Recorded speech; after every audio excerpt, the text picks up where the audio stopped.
Magandang hapon sa inyo lahat. Ito po si Herbert Curia, author at promoter ng Fix Promotion. Kakibat ang ating pananalig sa ating banal na Panginoon Diyos, ang ating konstruktibong kritisismo, opinyon, komentaryo at konsultasyon sa lingkong ito. Kakibat ang ating pananalig sa ating banal na Panginoon Diyos, banal na Panginoon sa Kristo at gabay ng klima ng Santa Maria, hinggil sa issue ng CHR and DOJ MOA on aid compensation at iba't ibang issue. So, ang CHR at DOJ ay nagsagawa ng mga kasunduan o memorandum of agreement upang mabigyan ng aid at claims assistance ang mga biktima ng pang-abuso sa karapatang pantao o mabibigat na paglabag sa karapatang pantao o krimen kagaya ng summary executions, enforced disappearances, rape, sexual abuse, human trafficking, etc. etc. So yan yung ating tinunguyan topic ngayon, hinggil doon sa MOA ng DOJ at saka ng CHR para mapadali pag bibigay ng claims o magkaroon ng claims yung mga biktima ng human rights violation. So i-refer ng CHR yan sa DOJ kung mapadali yan at makatulong nila yung mga makaka-claim yung mga taong mga nabibiktima niyan. So may referral system na kasunduan sa MOA upang mapadali ang claims ng mga nagiging biktima ng mga human rights abuses at mabibiktimen. So ang CHR ay i-refer ang mga cases na maaaring bigyan ng claims at aid ng DOJ. So yun. Ngayon, Anti-Critics Promotions ay at People's Act Promotion, yun yung ating anti-criminality promotion, ay sumusuporta sa mabuting pamamahala at patas ng hustisya at karapatang pantao. At i-issue ito ng MOA, ng CHR at DOJ ay ating sita ng kanilang hangarin na matulungan ang biktima ng mga human rights abuses at family nito mula sa kompensasyon maitutulong at bigay sa kanila maging sa iba't ibang tulong na mabibigat sa mga at doon sa family. So yun. At malaking bagay ito upang ang mga biktima ng human rights abuses o karahasan ay mabigyan ng tulong maging pamilya nila.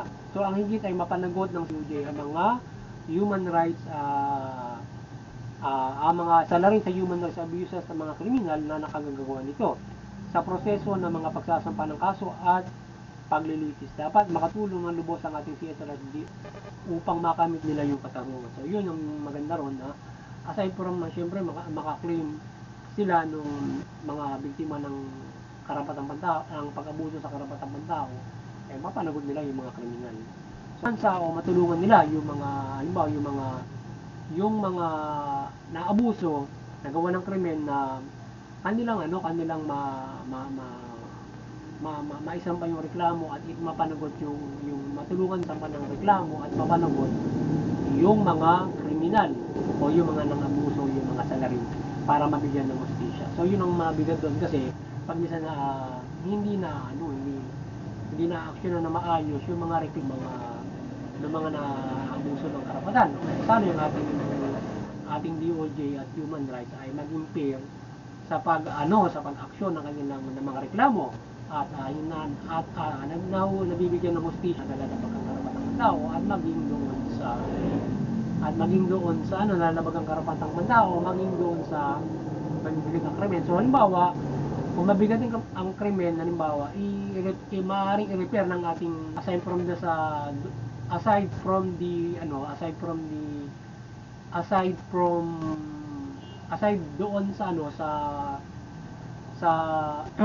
sa assistance o yung ay dapat matulungan nila yung mga human rights na victims o nagawa ng krimen. Halimbawa, kung ito ay sa commission yung action ng patas ng commission human rights, kung hindi sa ako i-refer nila sa DOJ at samahan nila, hindi basta sasabihan lang nila pumunta ka sa DOJ, yun ang repair na gagawin. Hindi, kumpletuhin nila kung ano man yung reklamo na dapat nila makukumpleto, tuturuan nila, papasan nila sa DOJ halimbawa, or kung sino po, halimbawa kahit pa sa pulis pa yan, dapat asistihan din nila kahit pa ang cases ay pulis ang dapat na ang umiimbestiga, at magsampa sa korte or ang DOJ. So kung meron na silang ganun sa DOJ, so dapat magano na halimbawa may mawawa sila sa DOJ, PNP.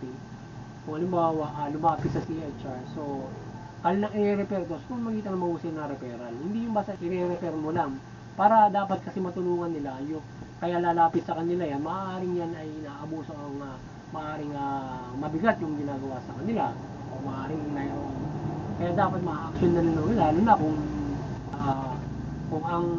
ang gumawa sa kanila ay ano ba umabuso ay pulis at saka civilian, saan mo sila i-refer? Ano ba, i-refer pa rin pa sila doon sa pulis pa rin mismo nila o gusto mo ipabarangay pa nila, di ba?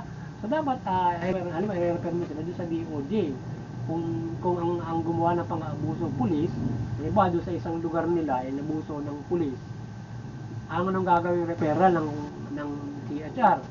Kung hindi ay dapat sila action doon. Kung may kaiba na civilian yan, pasa na nila doon sa sa DOJ. Kung sa DOJ dapat meron silang may mahusay na letter at kung ano mga dapat nilang pagpapasa doon sa DOJ. Hindi ba pumunta ka ng DOJ kung madala magreklamo, hindi dapat ganoon yung referral. Dapat merong letter, mayroong ibang mga kaukulang dokumento para may lalapitan ka sa DOJ para sila yung umaksyon ng reklamo mo sa DOJ. Sa mga sulok na ba sa NBI, doon mo sila i-refer kita sa NBI, sila yung umaksyon sa reklamo mo. Ay sabihin mo may umabuso doon sa iyo doon sa isang sa lugar mo, sa lokal na pa halimbawa sa iyong probinsya, may isang pulis na umabuso sa iyo doon, sabi mo ireklamo mo doon sa iyong presinto na nabuso ka ng pulis. Hindi dapat, mahirap gawin yun kasi abuse yun eh. So maaaring ma-bypass yung reklamo mo. Dapat ganun ang i-refer nila yun doon sa DOJ o NBI para ma-action ng reklamo. Ganun dapat yun, or else doon sa regional dapat may muwa sila na doon kung paano nila halimbawa ang isang tao ay na-abuso ng pulis at maaaring sila nga dapat sila ang dapat na umaksyon doon. Kung alam mo may akibat ng civilian yon, paano nila action na kung gusto nila pag-human, dapat i-refer nila sa DOJ with good documents, di ba? So yun, so dapat maging mahusay at not just a claim lang. So ngayon, doon naman sa ibang mga natunghayan nating action ay nakasave ang ating operatives from PAOCC, Operation Anti-Organized Crime Commission at PNP at Northern Luzon Command ng mga human trafficking. So nilagay nila ang isang pogo office na kung saan ay inireklamo ito ng nakatakas na Vietnamese na empleyado doon at Malaysian sa mga illegal activities. So naka-rescue ng 375 pogo workers ang ating labs na kung saan ito ay gumagawa ng illegal lab scams sa kanilang illegal activities na mga ginagawa.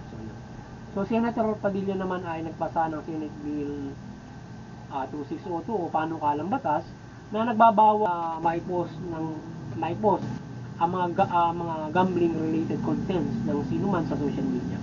So ang makukulong ay maaaring maprosahan ng isang taong kulong at multa ng 100,000 peso. Pwede makulong ng isang taon pwede makulong ng isang taon yung mga magpo-post doon, may mga gambling para mga link na yan or mga nagpo-post na ako siguro dito sa gambling ito. So aside from that ay naipasa din ni Senator Lapid ng panukalang laban sa proliferation of online gambling. So maganda yun para maiwasan o hindi mag-proliferate ang online gambling. Kasi hindi maganda at kahit man sa pangkalahatan yung sugal na illegal na hindi dapat ito umiiral ng illegal gambling dahil ito ay makasisira ng buhay ng mga mahihirap natin kababayan na ang nagiging umaasa o ng swerte sa gambling ay hindi maganda yon o ito ang ginagawa nilang kabuhayan. Kaya dapat ipagbawal gawin ng lahat para ito ay matutulan, hindi ito maipatupad at kagaya ngayon yung digital na so sa online na sila gumagawa.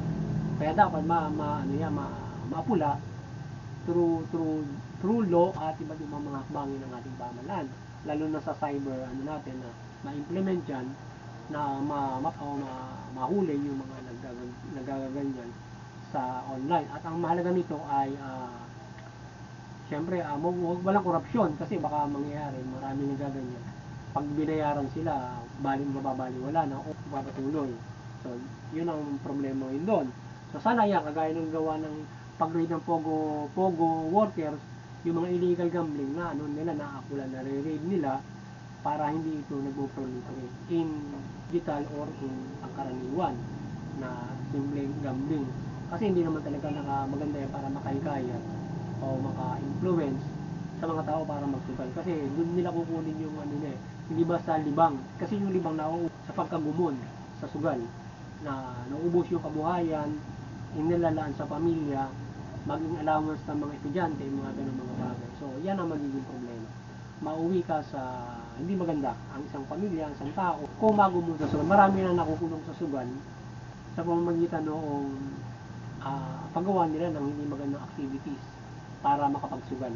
Maraming ang pangyayari na yan na nauwi sa kulungan dahil nga sa para may pansugal gagawa ng ibang krimen. Kaya problema yan. Diba? So, yan. So, according to BBM, umuusad ang ating anti-narcotics campaign naman mula sa Administrasyon Duterte. Bagamat iniba nila ang istiban niya o pagsupil. Ang mga airing caps o abusadong pulis ng maabuso sa paglaban sa droga ay kanilang dinidisiplina at pinapakulong at tinatanggal sa serbisyo.